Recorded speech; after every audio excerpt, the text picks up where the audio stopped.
portrait of the American linguist and intellectual Noam Chomsky. Noam was born in 1928 from a Jewish family.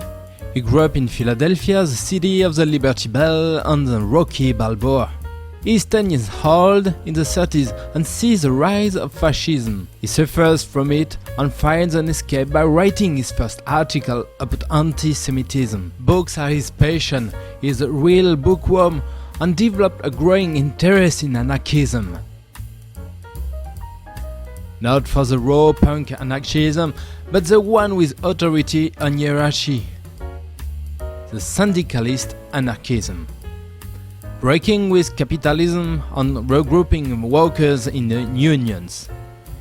He goes to university and teaches Hebrew to finance studies.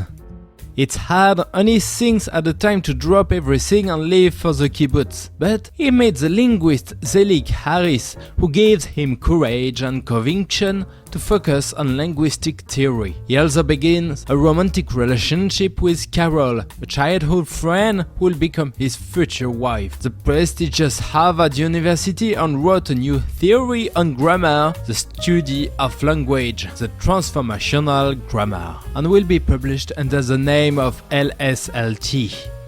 His linguistic theories are the opposite of those of B.F. Skinner, follower of Pavlov's dog theories. Chomsky also introduced the concept of language acquisition device. He moves to Boston and joins the MIT, where he can finally do research in a free way and teaches linguistics. He became better known as the father of modern linguistics.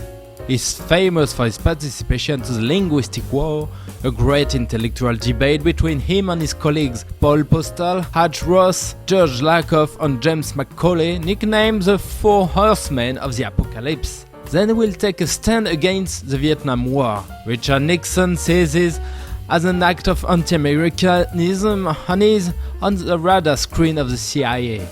For his anti-Vietnam War stance, the president will even put him at rank number 1 on the public enemy list. He is red and libertarian socialist. He will be arrested several times for activism. He urged the masses to think and get out of the sheep herd.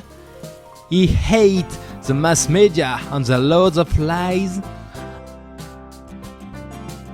And the more you can increase fear, drugs, crime, welfare, mothers, immigrants and aliens, the more you control all of the people.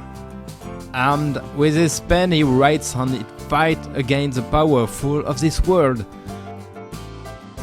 where information will end up replacing the knowledge. Consider the Pentagon a real threat to the human species, where we shouldn't be looking for heroes but rather for good ideas, and that it's high time to teach the child to understand our world. From his work as a thinker, he is now known as the Socrates of the United States. He published extensively on the subjects of societies, politics, anarchy, the media, and became the most cited scholar. Often questioned by journalists, he is a reference when seeking the opinion of an intellectual. Here we have gone through the story of the father of modern linguistics, and if we step back a little, you can discover the portrait of Noam Chomsky.